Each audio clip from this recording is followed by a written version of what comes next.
Muy probablemente en un ratito va a pasar el Damián por aquí, muy probablemente salga, les aviso.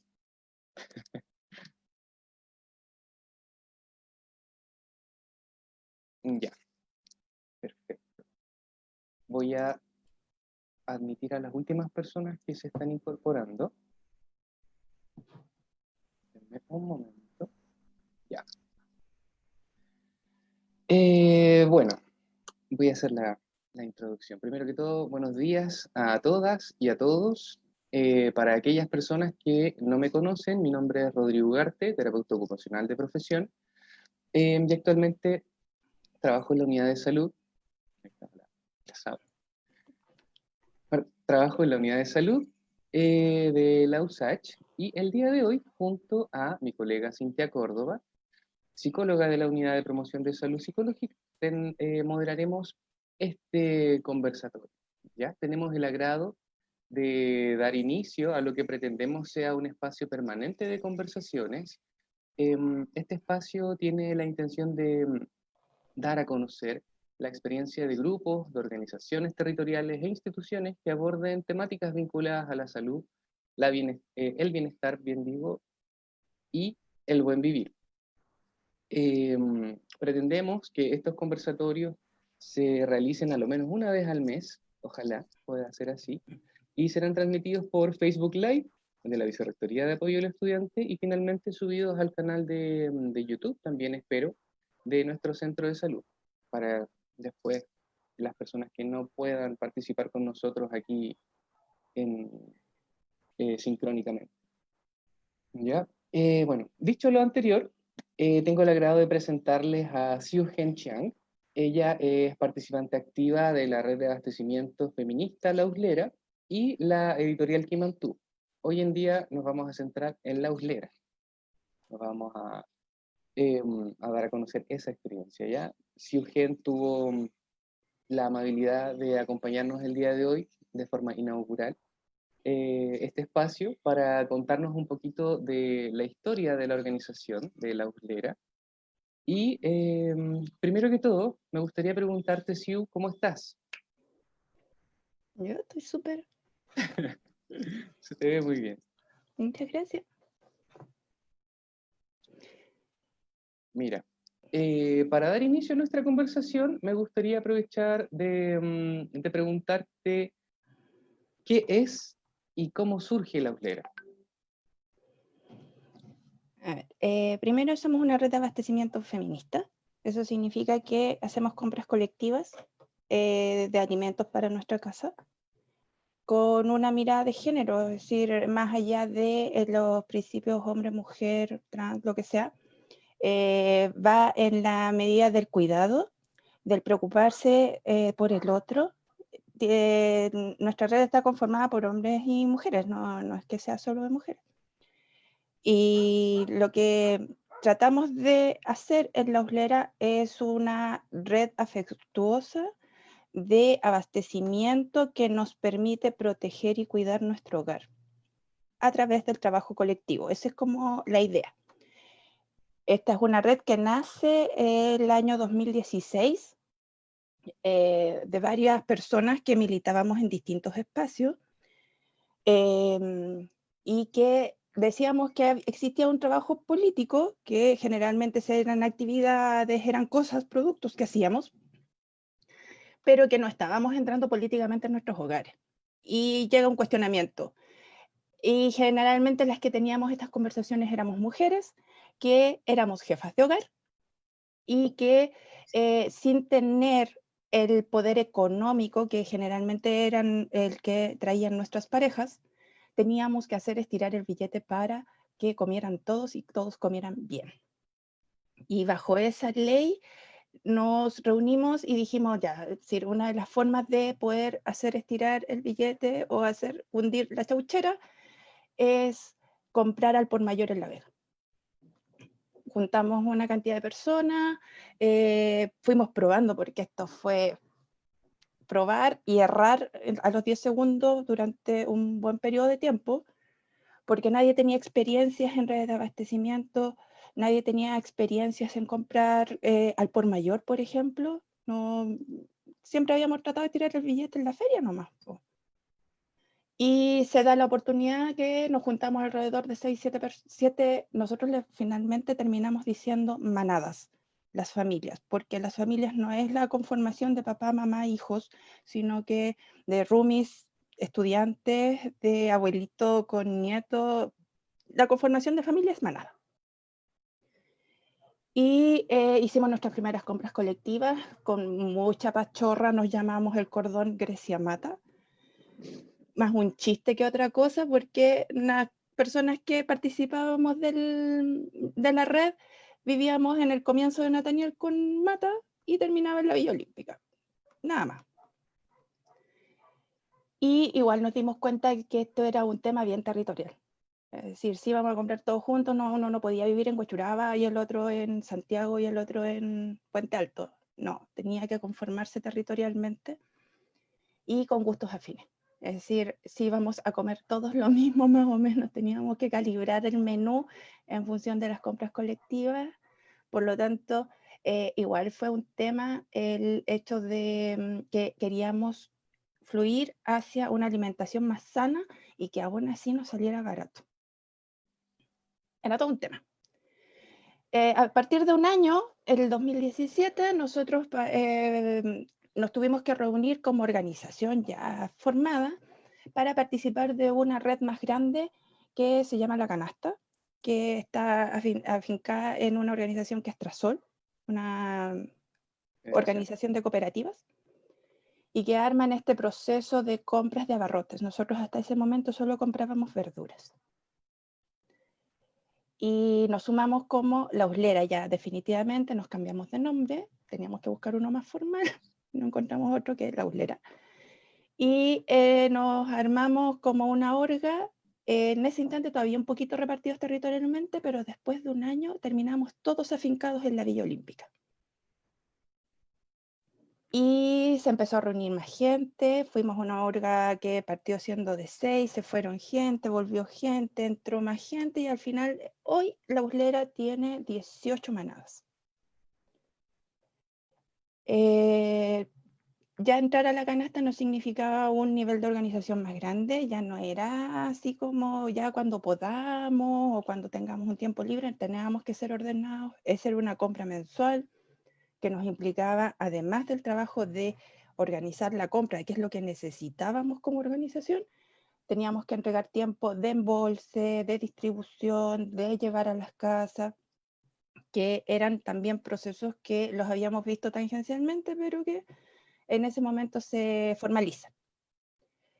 Y después, es decir, estuvimos así un par de años comprando verduras, comprando abarrotes, y llega la revuelta. Y efectivamente allí se produce como un clic en donde nos quedamos, tenemos que funcionar, no sabemos cómo se va a dar el tema del abastecimiento en este proceso, tenemos que resguardar algunas cosas como la alimentación, pero además toda esta experiencia que se tenía de compras colectivas, que es totalmente anticapitalista, es decir, eso es una base de principios en la Uslera. Nosotros nos queremos separar del sistema capitalista y era una lucha que se daba en el contexto revuelta, pero que tenía todos los principios por los que se da la revuelta. Es decir, la plata no alcanza para comer bien, si queréis tener una alimentación sana tenéis que gastar más, los sueldos no te dan, y la solución y la propuesta que da la Uslera efectivamente es que esto se puede solucionar comprando colectivamente y generando menús para muchas familias. El principio, una de las fundadoras de la Uslera, que es la Yes, siempre decía, a mí me produce que estamos haciendo bien la pega cuando en muchas manadas estamos comiendo lo mismo y sabemos que es sano y sabemos que es barato, que no nos está quitando el dinero para otras necesidades. Y esa igualdad en el menú diario es un signo que deberíamos de seguir en el tiempo. Es decir, acá nadie está comiendo mejor que otro. Y eso es la base política de un proceso que está de alguna forma generando el Kuma Kausai, que es el buen vivir indígena, dentro del hogar. Y en medio de esto nosotros estábamos así, ¡guau! Esto está funcionando súper bien. ¡Pah! Pandemia. Y no sabíamos, efectivamente, es decir, nuestras compras de verdura era ir a La Vega, comprar por cajones, llegar a un lugar de acopio, repartir las canastas y cada uno se iba con la tremenda canasta de verdura. Aterrados, pues, no podíamos ir a La Vega. Y pasando por el principio básico que era el cuidarnos, nosotros no podíamos ir a exponernos respecto a algo que era súper incierto y decidimos generar protocolos que nos permitían tener cierta seguridad. Cuando acá en Chile estaba la embarrada, la Uslera en los primeros días de abril ya tenía protocolos sanitarios. Es decir, nosotros nos separamos por turno para poder embolsar, cuidados de toda la seguridad que había que tener de mascarillas, de ropitas, de lentes especiales. Los turnos no se tocaban, eran de pocas personas. Había un turno primario que era de aseo del lugar donde se acopiaba, el embolse en sí mismo, la distribución, y otro turno que era de limpiar todo, de desinfectar todo para que otro lo pudiera ocupar. Y en ese rato yo quedé así como, ¡ay, que somos bacanes! Porque de verdad que había mucha voluntad de cada uno de los lenas en que esto funcionara dentro de normas que nos dejaran tranquilos. Es decir, yo tengo una hija de 12, yo estaba aterrada que ella se enfermara. Y cada manada tenía, es decir, nosotros tenemos 2 manadas con guaguitas chiquitas. Es decir, había que cuidarlos. Y además estaba el proceso de que había muchas posibilidades que nos quedáramos sin pega. En la Oblera, una de las cosas que pasa es que todos somos independientes, y trabajamos por horas, media jornada, freelance, es decir, nosotros no nadamos en dinero. Por lo tanto, el apañe que tenía que haber colectivo para este periodo tan complejo que ya se había visto un poquito en la revuelta, yo de verdad soy súper agradecida a la revuelta, porque nos mostró muchas cosas que no hubiesen sido posibles para poder pasar esta pandemia, y generar lazos de una forma que no se había logrado hasta ese instante, que era del sentir patente el cuidado del otro.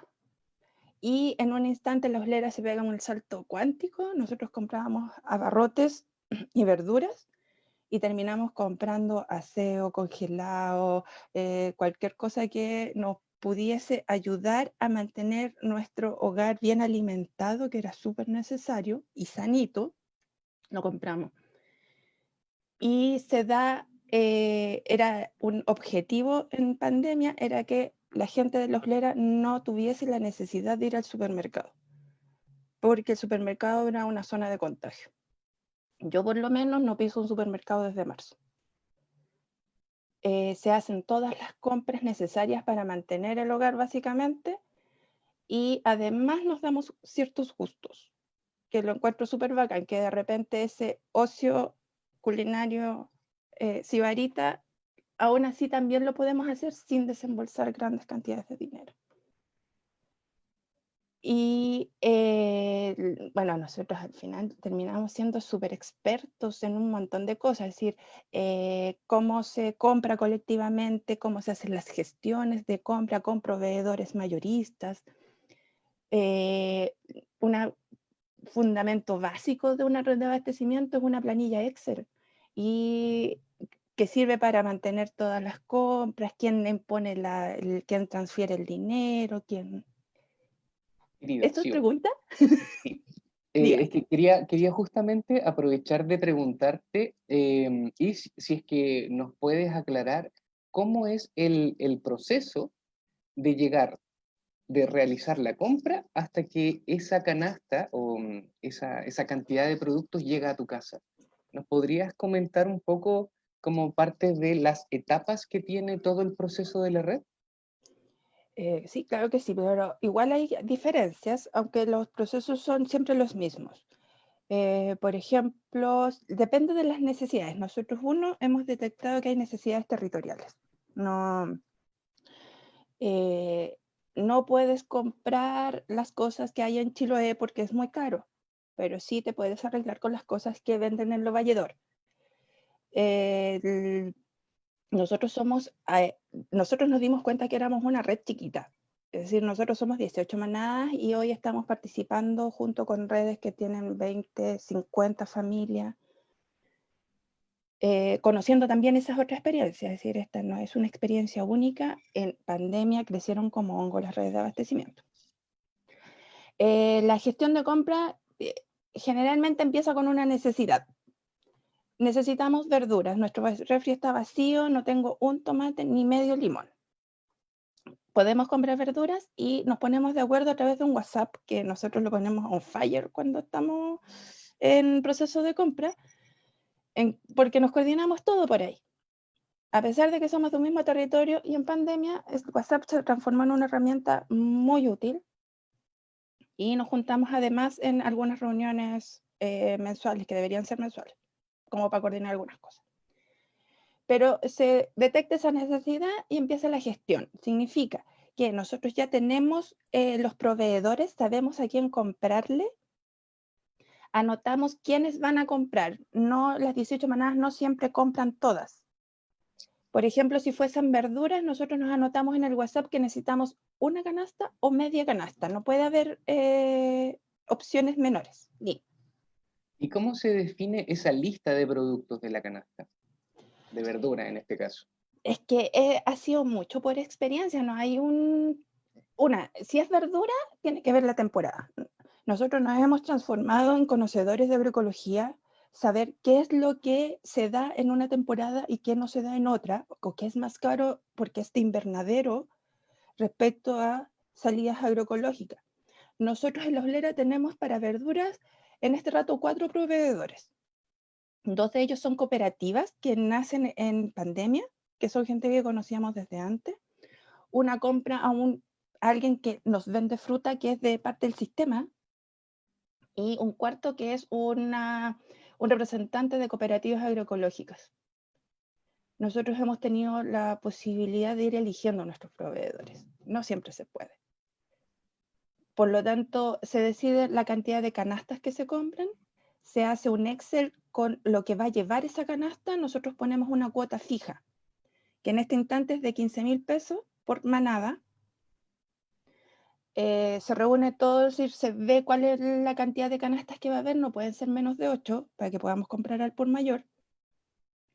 ¿Y qué va a llevar esa canasta? Y empieza la gestión del pedido. ¿Qué se necesita por manada? Además, nosotros ya hemos llegado a un momento de especialización en que además tenemos sueltos.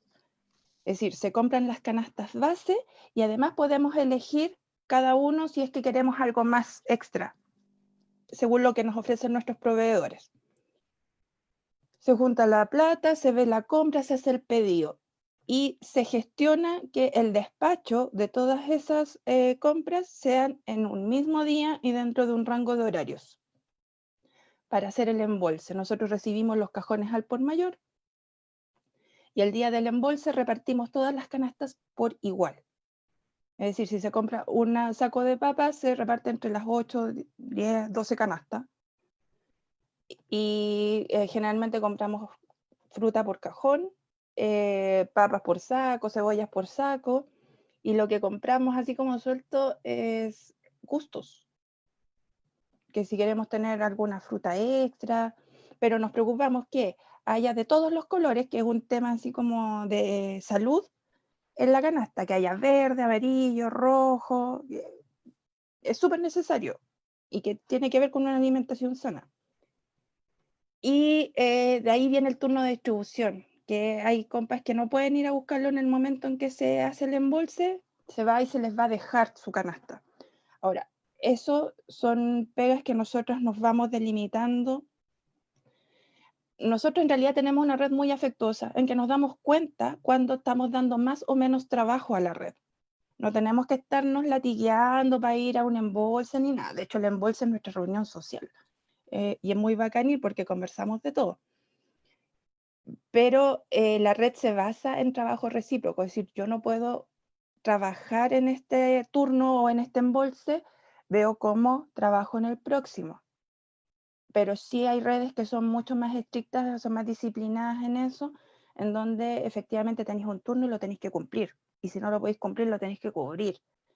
Nosotros en general, y de hecho es muy entretenido dentro de la misma Ullera, estas relaciones son muy afectuosas, vivimos cerca, todos pertenecemos a un radio así como de 5 cuadras, nos conocemos nuestras familias, sabemos que comemos, es decir, somos amigos, pero no amigos de eso de andarse abrazando y preguntándose todo el rato cómo está. No, somos afectuosos, somos recíprocos en el sentido en que nos cuidamos. Si yo veo que el otro está mal o está sin pega, vamos a ver cómo le cubrimos su canasta. Y después él verá cómo nos cubre al resto cuando estemos en una situación complicada. Esa es una gestión básica de compra. Y eso funciona para todo. Pero parte por organizarse colectivamente, saber cuánto se necesita, qué se necesita, juntar las lucas, fijar una cuota que sea única, es súper importante eso, y que se haga una gestión de compra con proveedores que efectivamente den calidad y precio en el mismo producto. Porque nosotros podríamos comprar muy barato a productores de verduras que están a punto de botar su producción porque se le está por podrir. Y eso es real, eso pasa. Nosotros podríamos así tener mucha fruta por las 15 lucas que damos, pero se nos va a echar a perder en 2 días.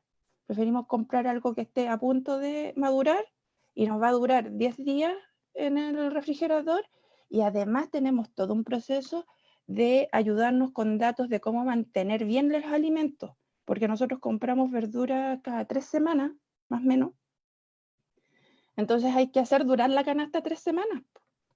Entonces ahí entran los deshidratados, los congelados, cómo hacer conservas, cómo hacer chucrut, qué es lo que se congela, qué es lo que no. Y ahí ya igual nos pasamos hartos datos y estamos en proceso de como de formalizar un manual de eso para que todos lo tengamos y podamos tener acceso sin estar llenando el WhatsApp. Comentabas hace rato que la Uslera como organización participa también de una red mayor, que es la canasta, ¿cierto?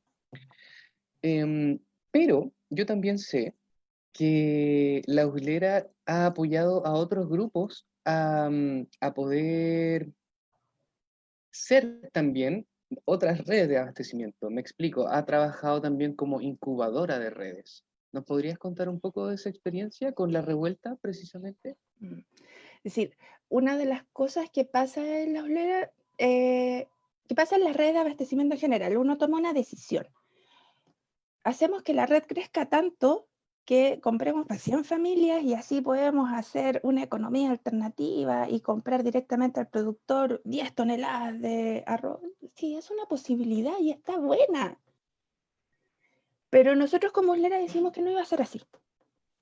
Somos una red pequeña, estamos, de alguna forma, tenemos esta relación directa manada representante en la Uslera, muy directa, y queremos seguir manteniéndolo así. Por lo tanto, uno de los conceptos que ha ido saliendo en todos estos procesos medios teóricos que hemos tenido con la Uslera, que no crean, los tenemos, es lo rizomático. La necesidad que efectivamente esto tiene que crecer, pero no tiene que crecer así como de nosotros suman más gente, sino de que se creen núcleos similares al nuestro y que generen sus propias experiencias. Para facilitar que crezcan nuevos núcleos, lo que nosotros podemos traspasar es las formas de gestión. Bajo ese parámetro, durante la revuelta, la Asamblea Territorial de la Villa Olímpica decide generar su propia red de abastecimiento, y que esto se firma de alguna forma durante la pandemia en que se hizo absolutamente necesario tener redes de abastecimiento. Y nosotros de alguna forma amadrinamos a esta organización nueva que se terminó llamando La Revuelta. ¿Qué es la forma de apoyar? Chiquillos, esta es la lista de proveedores. Estos son los contactos, esto es más o menos como nosotros compramos. Nosotros funcionamos con esta planilla Excel. Aquí está la planilla Excel, ustedes la adecúan a sus propias necesidades. Ahora, la revuelta, nosotros como Uslera los amadrinamos, decimos, nos fuimos acompañando, hicimos algunas compras juntos hasta que ellos cacharan más o menos cómo era el teje-maneje, porque te encargo lo que es saber cómo es un embolse, si es que nunca haya estado en un embolse. Saber cuántos plátanos le toca a una canasta o cómo se pesa un kilo de avena respecto a 100 gramos de linaza, cosas que hay que verlos en la práctica. Y en ese sentido nosotros los fuimos acompañando y en la medida en que ellos se autonomizaron, ellos decidieron hacer una red más grande. Y ellos sí llamaron a más gente a participar, así como, vengan todos vecinos, y efectivamente se las tuvieron que ver cómo organizar eso, y incluso bajo esa norma que no era lo que nosotros queríamos como organización, igual apañamos, y si había que hacer embolse juntos, de repente se hacía un solo pedido, Uslera revuelta, para poder economizar el despacho, por ejemplo. Pertenecemos al mismo territorio, pero allí entran las particularidades de la organización. Los tiempos que tenía la revuelta no eran los tiempos que tenía la Uslera. Por lo tanto, en algún rato igual nos separamos, pero nos seguimos apañando, y de hecho hay personas que no querían participar en esta gran organización que era la revuelta y han decidido pedir cupo en la Uslera porque les es más cómodo esta relación más cercana. Y así como gente de la Uslera puede pasar a la revuelta y no va a haber drama, ni va a haber, oh, qué traidores, ni nada por el estilo. Es decir, formas y modos se respetan. Yo jamás me metería en la organización interna de otra organización, pero tenemos que buscar los puntos comunes para poder hacer estas redes rizomáticas que nos permiten subsistir. Si esto no es como, bueno, si no puedo comprar en el súper, lucas, a veces no podemos comprar en el súper, no nos alcanzan las lucas, tenemos pocas lucas. Por lo tanto, esto es subsistencia y es resistencia. Sí. Tengo entendido también que tienen un vínculo con bueno, tuvieron, no sé cuál es el estado actual de lo que fue la olla común en el periodo de pandemia, porque bueno, la Villa Olímpica también sobre todo del estallido social, empezó a tener mucho movimiento y surgimiento de organizaciones territoriales. Y bajo ese anhelo de resistencia y de apoyo mutuo, al fin y al cabo, en el periodo de pandemia también hubo una olla común permanente, sobre todo en el periodo más álgido, ¿cierto? Hay una vinculación también con la Uslera en eso, ¿no? Es decir, las personas que hacían la olla común durante la revuelta, había gente de la Uslera y de alguna forma ahí se coordinaron la gente que terminó siendo de la revuelta. Nosotros ahí conocimos a la gente de la revuelta. La olla común durante la revuelta fue muy entretenida porque se hacía comida prácticamente todos los días en base a donaciones.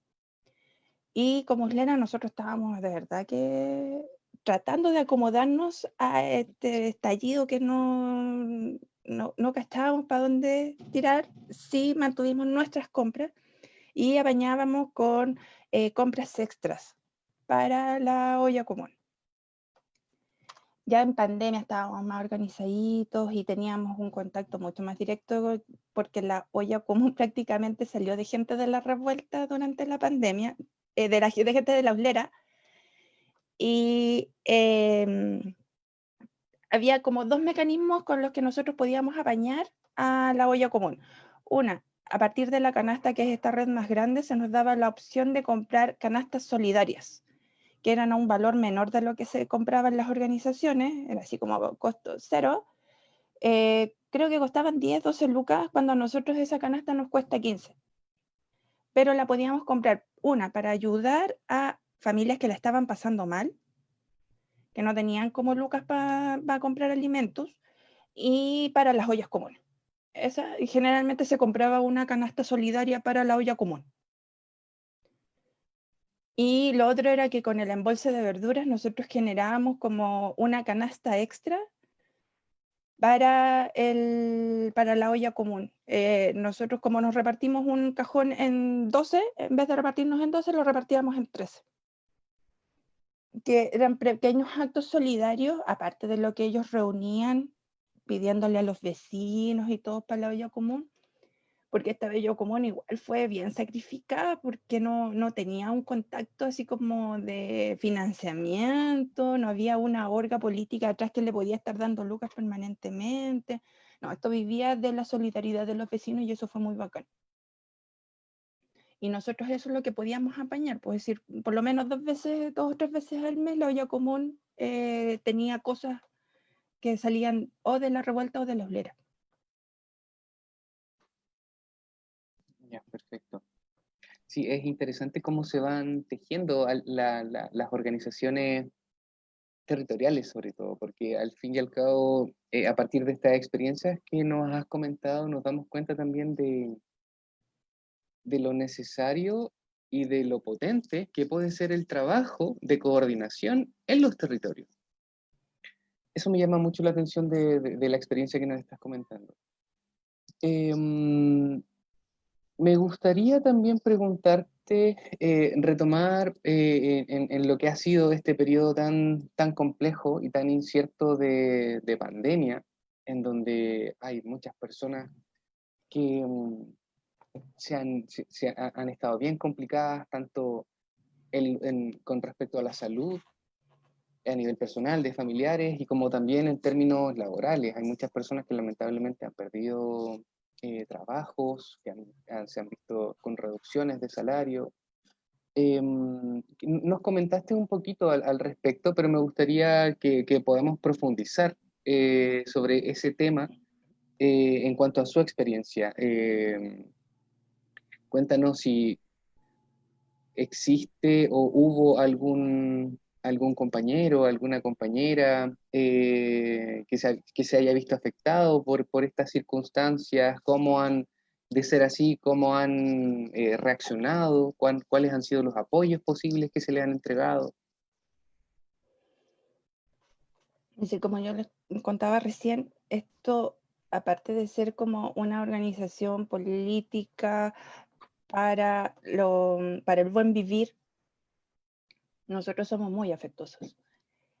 Pero eso no basta. Es decir, si estáis militando, estáis haciendo este tipo de organización, no basta con que uno sea amigo del otro y así nos enteremos. Esto tiene que estar de alguna forma normalizado y que debe de tener información real, bacán, para poder funcionar. Como Uslera, nosotros al comienzo de la pandemia decidimos hacer un catastro. ¿En qué condiciones estaba cada manada? Hicimos como una mini encuesta a Google. Lo que más pedíamos es que se sinceraran las posturas, es decir, acá no cabía el hecho de que, bueno, estoy viviendo con el 30% de mi sueldo, pero estoy bien, no te preocupes. No, estáis viviendo con el 30% menos de tu sueldo, no le sí. Y sobre eso había que tomar decisiones, que eran decisiones de organización. Como yo les contaba, hay 2 manadas que tienen guaguitas chiquitas, es decir, cuando estalla el tema de la pandemia tenían 6 meses, una cosa así, que ya era una preocupación. Y muchas familias que tenían trabajo independiente, es decir, o que tenían que salir a vender cosas, o que tenían un trabajo, todos tenemos algún tipo de trabajo precario, es decir, o trabajamos por proyecto, somos profesionales que nos contratan por un par de meses, y así hemos ido construyendo nuestra vida. Es decir, yo por lo menos hasta marzo de este año trabajaba por proyecto y todos mis proyectos se cayeron en abril. No, yo no tenía de lo que habitualmente vivo en el año, yo no tenía, me avisaron en abril o en mayo que no iba a haber trabajo nomás. Menos mal que dentro de todo lo que significa ser un trabajador independiente, uno se va armando como colchoncitos para poder sobrevivir un mes o algo así. Tenía colchón. Y yo tengo la suerte, y de verdad que lo agradezco caleta al universo, a la energía y todo, que a mí me ofrecieron un trabajo a tiempo completo en abril con formato teletrabajo. Y ahí puedes respirar tranquila. Pero si yo no tenía ese trabajo, yo sabía que contaba con mi orga. Es decir, no existe esto de que uno se puede sustentar en el colectivo, es real. Así, yo creo que la mayoría de los LERA tuvo mermas en su sueldo. No, no, no ganaron lo que pensaban que iban a ganar en esos meses. Así es que creamos varios sistemas. Uno era esta compra de canasta de verduras, cada uno pone su cuota y nosotros íbamos a La Vega y con lo que teníamos de plata íbamos comprando. Eso no era posible en la pandemia, por lo tanto tuvimos que generar esto de que nos trajeran la verdura y la fruta con despacho. Y generamos un fondo común a partir de esa cuota que nos permitía pagar medias canastas, es decir, una canasta a mitad de precio para gente que no tuviera muchas lucas. Es decir, era como un bono del 50% en una canasta completa, una cosa así. Y aún así, nosotros decidimos que los que comprábamos fuera de la canasta, es decir, lo que nosotros le llamamos los sueltos, iban a ir con un poco de impuesto, que es el 10% del valor del producto que compramos, y eso se suma a algo que nosotros le decimos el chanchito, que es una chaucha que nos hacemos, que en este rato debe tener igual sus buenas lucas, y que se usa para compras de emergencia, si hay que ayudar a un compa, y que en alguna instancia así como muy necesaria iba a funcionar como un mini banco, en que si el loco o la loca no tenía plata, se le iba a pasar directamente el dinero y que después iba a haber una especie de retribución que no hemos definido ni siquiera cómo ni cuándo, pero sabemos que iba a pasar. Pero todo eso, para que eso funcione, los lazos de confianza tienen que ser igual fuertes. Nosotros, el chanchito lo recibe cualquiera que recibe las transferencias de las compras. Y es obligación de cada uno que recibe esa transferencia pasarlo a esta cuenta única que tenemos como Uslera. Nosotros somos súper dispersos. Es decir, nosotros no somos una orga afiatada, disciplinada para nada. Es decir, a mí me tienen que recordar que no he depositado el chanchito. Y lo más probable es que me lo recuerden 3 meses después. Y si yo lo deposito en 4 meses, no va a haber ni un problema porque nadie se ha dado cuenta de que no lo hice. Pero los lazos de confianza implican que debo esa plata, la tengo que depositar y, y es de vuelta. Algo que cuesta mucho hacer en esta sociedad, que el otro diga cuál es su debilidad. El, el que no tengo lucas, es que la estoy pasando pésimo, es porque no tengo plata para la verdura de este mes. Eso a nivel de orgullo de una sociedad que nos ha criado en competencia es súper complejo. Y yo que de verdad debo ser una de las que más edad tiene dentro, voy manada por manada. Dime la verdad, ¿qué es lo que se necesita? ¿Necesitáis plata? ¿Necesitáis que se te compren más cosas? ¿Necesitáis que se te compre algo especial que no podí? Y hemos ido creando estos lazos en donde ya definitivamente hay que hablarlo. No es común que pase, en las organizaciones de izquierda este orgullo es muy grande y yo creo que los LER en ese sentido lo ha hecho súper bien, que hemos podido sincerar las situaciones de nuestros hogares y nos permite actuar antes de que queden embarradas, no sobre la leche derramada. Y eso yo creo que es un salto cualitativo dentro de lo que son las organizaciones de este tipo. Sí. Y por eso también el apellido feminista les queda muy bien, porque Sí. responden a una lógica antipatriarcal y desde una economía feminista, que apela también a, como tú bien dices, y es parte de cómo has presentado la experiencia, de lo importante de valorar los lazos afectivos en las relaciones interpersonales, y cómo ello también tiene un impacto súper fuerte en las organizaciones. en personas que se organizan con un objetivo en común, que viene siendo la red de abastecimiento. Pero también es súper interesante el posicionamiento crítico que tiene la Uslera como organismo, ya que también apela a la soberanía alimentaria al decir, yo quiero conocer de dónde viene el alimento que llevo a mi mesa, cómo fue germinado, cultivado, cosechado.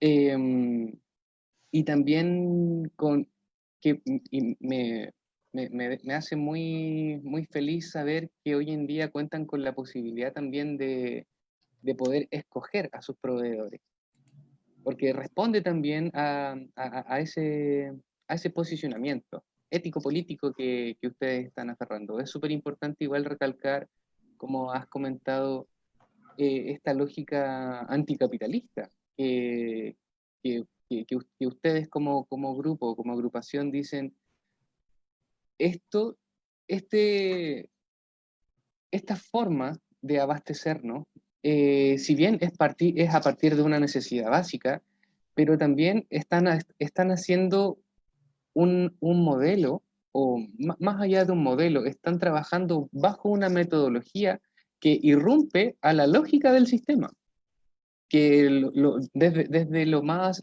cercano, desde las mismas experiencias de nosotros de ser trabajadores alienados con muy poco tiempo, que necesitamos llevar algo a la mesa, y lo más cercano es ir al supermercado porque está toda la variedad. Ustedes conscientes de eso, hacen también la resistencia. Y eso es muy valorable también de, de poner ahí en la palestra.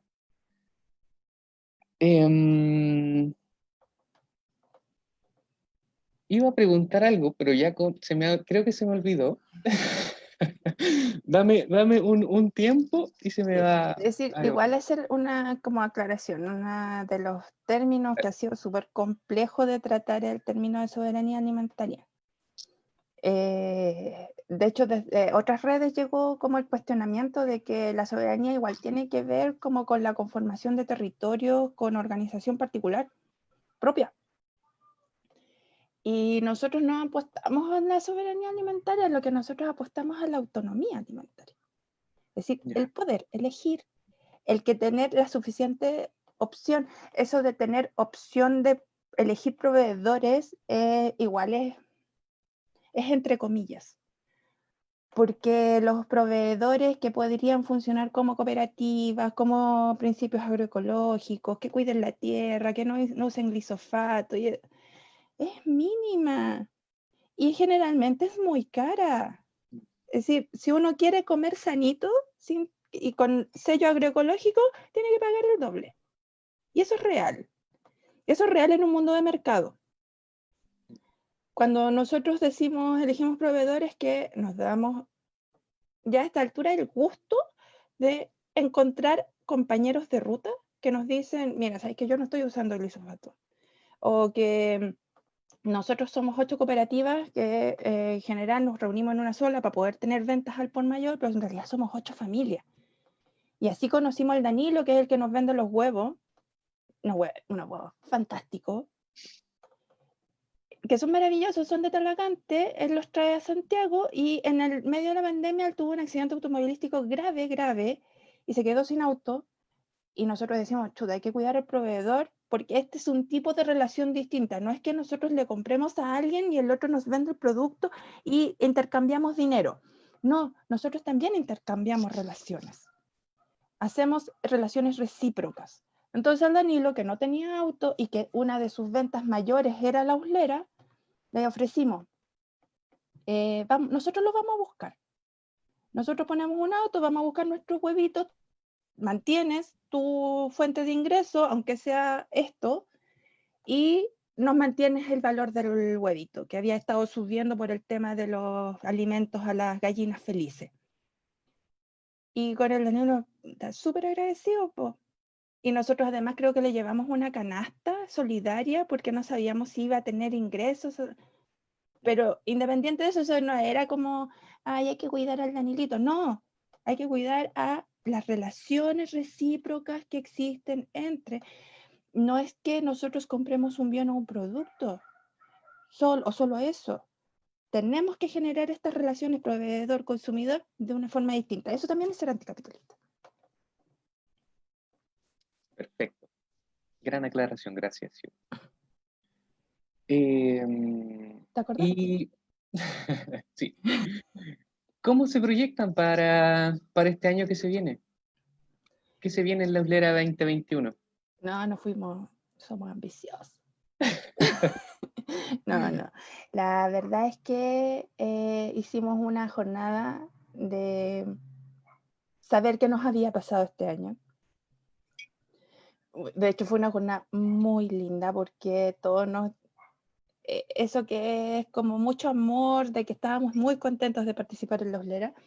Pero una de las cosas que yo aclaro, yo participo de grupos militantes de izquierda que son súper duros y estrictos y que el amor y el afecto es una debilidad.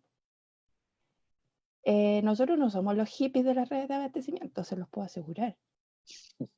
Tenemos procesos disciplinarios distintos, pero bien estrictos. Que los vemos de una forma distinta es otra cosa. Las proyecciones, una es que tenemos que hacer catastros mucho más afinados de nuestras compras. Es decir, esto empezó siendo como comprando lo que necesitamos en la casa, ahora nosotros necesitamos saber cuánto están comprando 10, 20 familias. Porque así podemos hacer este enlace dentro de lo que es la otra economía, que es la Uslera es parte de la propuesta de esta otra economía, con los productores a más largo plazo. Es decir, si a un productor agroecológico yo le puedo asegurar que le voy a comprar 1 tonelada en un año, me vende a mí, no al supermercado. Esto no se logra con una orga como la Uslera, o solo con eso. Se necesitan otras orgas como redes de abastecimiento. Nosotros estamos coordinándonos, sabiendo de otras redes parecidas a las nuestras, que podemos hacer compras colectivas más grandes. Y así poder asegurarles al proveedor y efectivamente que estas redes de abastecimiento sean un ingreso permanente para el productor, y eso evita que el supermercado fije el precio. Yo solo de escucharlo, porque he estado participando a nombre de la Uslera en estas otras jornadas con otras redes, digo, chuta, nos vamos a tener que empezar a saber cómo funciona económicamente el mundo. Es decir, hasta ahora es como, sí, el capitalista es malo, nos vende al precio que quiere, pero eso es una consigna, no es un saber concreto. Y una de las cosas que caracteriza este tipo de redes es que los saberes se comparten. Hay gente que cuando uno habla con un proveedor te habla en términos económicos y tú no sabes lo que te está hablando respecto a cómo tiene que recuperar el dinero para la próxima cosecha o para la próxima siembra. Uno lo puede entender básicamente, pero se necesita un poquito más de conocimientos económicos como para poder realmente aportar. Y como cosas como sacar catastros nuestros es un valor súper grande para ese proveedor. Queremos sumar más productos a nuestras compras de una forma más sostenida. Yo creo que, insisto, nosotros somos súper dispersos, nosotros somos una orga chica. Por lo tanto, el que nosotros podamos hacer periódicos nuestras compras sin esperar a abrir el refri que te falte el medio limón, sino que efectivamente cada 3 semanas saber que nos va a llegar verdura, que cada mes nos va a llegar los artículos de aseo, y que esa compra no se cruce con la de la canasta, que sabemos que tiene una logística muy especial, muy grande. En términos, entre paréntesis, nosotros como éramos una orga con más experiencia y que podíamos tener más procesos de gestión, nos transformamos en un zonal. Es decir, otras redes más grandes nos distribuían a nosotros para que nosotros distribuyéramos en un territorio mucho más grande, que era el zonal oriente, o que gestionáramos el embolse y la distribución de un territorio mucho más grande, que era Ñuñoa. Y nosotros éramos 10 pelagatos, un pelagato por manada, y lo hicimos, po. Eso significa que efectivamente se necesitan manos, pero no esa cantidad extraordinaria que nos dice la revolución que tenemos que tener, que tenemos que ser todos. No, hay que empezar de gotas chicas. Hay que empezar en estas redes pequeñas.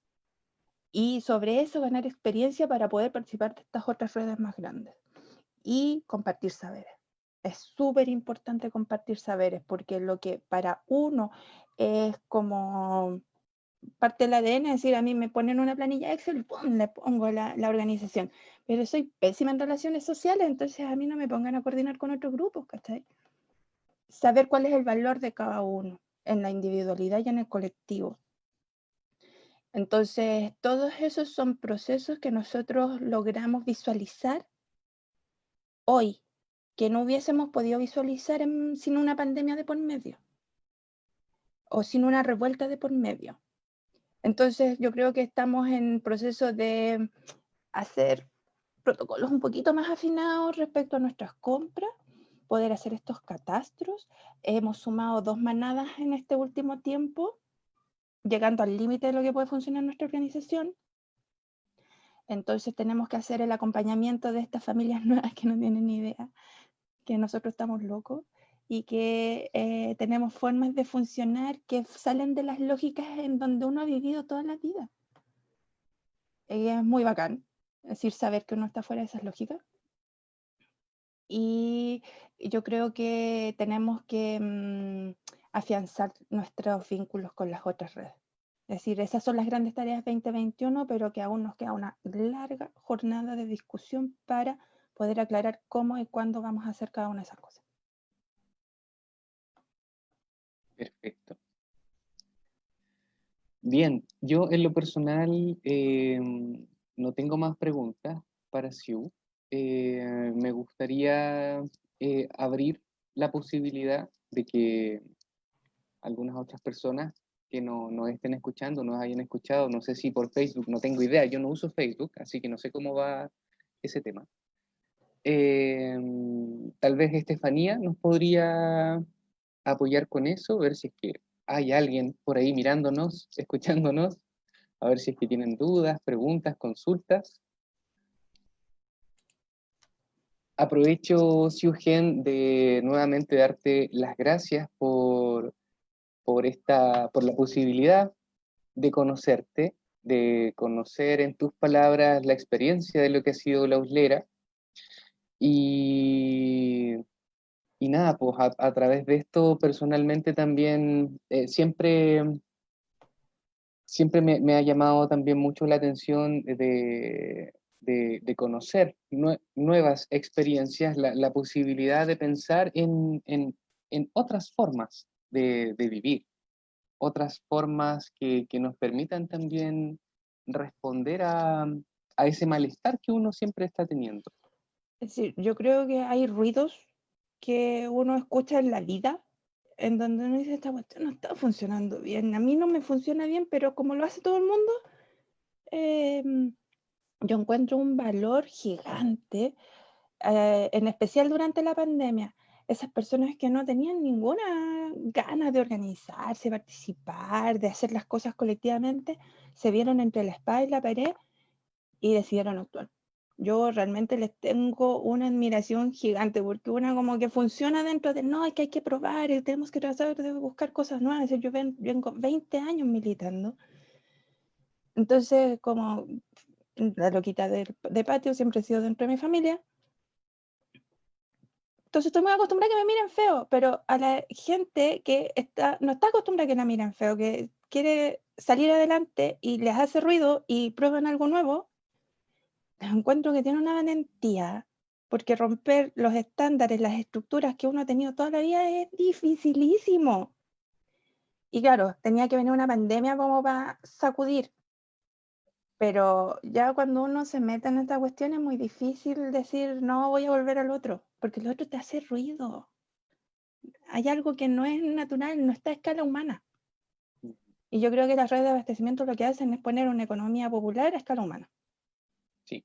Tomándome de ese comentario, me gustaría aprovechar de leer un comentario de Facebook para que también lo podamos analizar y responder frente a lo mismo.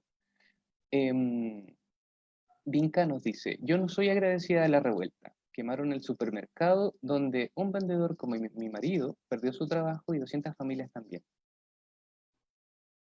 Ese es un comentario de Facebook, pero creo también que hay que hacer la aclaración de, claro, efectivamente, por lo menos para lo que fue o lo que ha sido la Uslera, esta, esta explosión de tejido social, de tejido territorial, permitió también el poder pensar en la expansión de la red de abastecimiento en la Uslera en su funcionamiento, ¿cierto? Mm. Entonces, claro, no sé si gusta responder, sigo yo. No puedo responder así como sin ser absolutamente militante en el tema. Es decir, para mí, la mirada es decir, yo efectivamente sé que se quemaron los supermercados y que en más de alguna ocasión eso que era como recuperación te volvió saqueo. Yo creo que esas diferencias son sutiles, tienen que ver procesos muy de tejido social, como para entender las diferencias. Yo no digo que yo sea bacán en el proceso, pero sí creo que le he dado más vueltas al asunto. El que una persona haya perdido el trabajo porque se quemó un supermercado en medio de la revuelta es hacer una simplificación del proceso demasiado llano. La revuelta pasa porque estábamos todos para la corneta, perdón la palabra, pero el estallido social, que es de un momento y que es la revuelta permanente que ha habido desde el 18 de octubre del año pasado, tiene que ver con que lo más probable es que la gente en ese supermercado no la está ya pasando muy bien, haya tenido permanentemente precariedad de su trabajo y la gente que estaba alrededor es muy probable que no haya podido comprar todo lo que necesitaba en ese supermercado. Y ese supermercado lo que te ofrece es un producto que además miente caleta en sus etiquetas. Es decir, eran muchas cosas como para decir, yo no sé si iría a quemar un supermercado, tal vez iría a hacer recuperación, no sé. Pero efectivamente la revuelta lo que hace es el proceso Remover. de el que te tiemble la tierra. No es un proceso agradable. Nunca lo ha sido. Pero sin ese sacudón es muy difícil que las cosas cambien. Es decir, yo insisto, llevo 20 años militando, 20 años esperando que pasara algo como la revuelta y cuando estalló todo, me quedé tiesa. No sabía qué hacer. Yo estaba a 2000 kilómetros de Santiago y decía, está todo pasando en Santiago y no me puedo venir porque los aeropuertos cerraron. Yo estaba en Calama cuando se estalló la revuelta y viajé el 17 de octubre y me tenía que haber devuelto el 19 y terminé estando una semana y media en Calama. Y lo único que quería era venirme. Y después me di cuenta que la cuestión no importaba dónde yo estuviera. En Calama también estalló, porque era una sensación de que la cuestión tenía que cambiar. Ahora, ¿para qué vaya a cambiar? No creo que sea todo lo que está pasando. No creo que el tembleque haya hecho que todos los chilenos nos unamos en una función común. No, eso no pasó. Y todo eso es desagradable, hay que pelearlo, hay que discutirlo. Lo que hizo la revuelta es que nos miráramos a la cara y dijéramos, este momento hay que discutirlo. ¿Le molesta que le hayan quemado el supermercado y se haya quedado sin pega? Ok. ¿Por qué era tan importante su supermercado? ¿No había otra pega? ¿No había una forma de transformación colectiva dentro de su familia? Eso no es agradable. Nunca es bueno que te lo digan a la cara, pero creo que es súper necesario, especialmente si queremos construir un Chile nuevo. Bien. Súper. No sé si hay otras preguntas, dudas, consultas. Cintia, ¿todo bien? No, yo solamente agradecer tu tiempo, Xiugen. Sí. Ya. Solamente agradecer tu tiempo, tu entusiasmo. A mí, la verdad, me has dejado como bastante perpleja el nivel de organización que tienen. Bacán, muy bonito. Ojalá se replique en más partes. Y de verdad, gracias por tu tiempo, que es como lo más valioso que hoy en día se tiene. Ahí Muriel nos dice, la autogestión nos llevará a los cambios. Muchas gracias. Comparto esa idea. y ese ideal. Sí, bueno, Siugen, te reitero las gracias. Ha sido una tremenda inauguración a estos espacios. De verdad siento que ha sido una súper buena conversación. Personalmente agradezco la claridad también de la exposición, de la propuesta, de la experiencia. A mí me queda clara. Y, y nada, agradecerte de nuevo tu tiempo. Espero de todo corazón que la Uslera siga creciendo. La Uslerita también está en mi corazón, así que vamos a hacer todo lo posible para que siga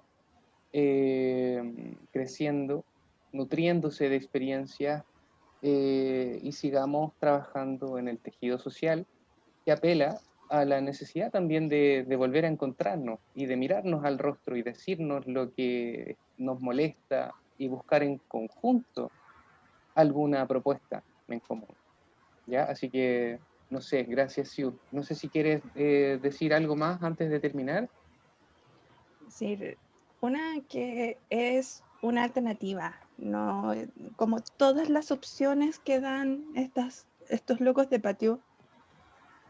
No es una pistola en la cabeza, pero sería bueno que las vieran, las probaran, trataran de saber más de ellas. Las redes de abastecimiento hoy logran números muy locos que nadie tiene la certeza que sean reales.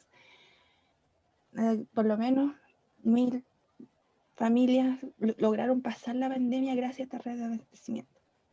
Eso es caleta. Y yo creo que son muchos más. Y la posibilidad de integrarse y de hacer un trabajo colectivo, que efectivamente es un trabajo más.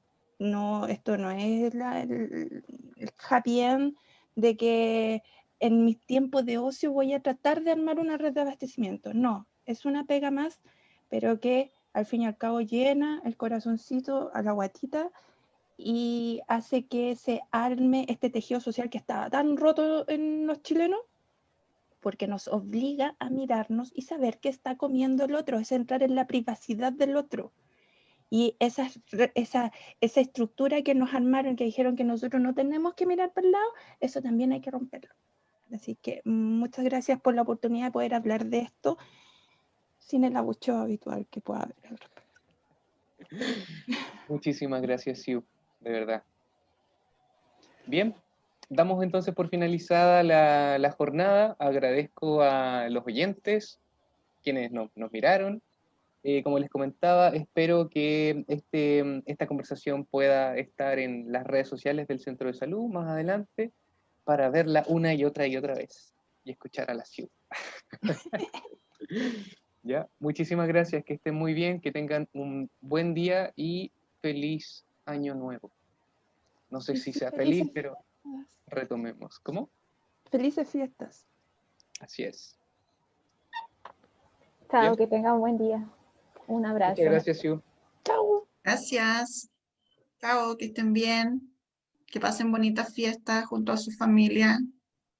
Y nos vemos el próximo año. La Chao, clásica. Rodrigo. Chao, Cintia. Gracias Chao. a su invitada. Muchas gracias. Muchas gracias. Gracias. Chido de nuevo. Gracias, gracias.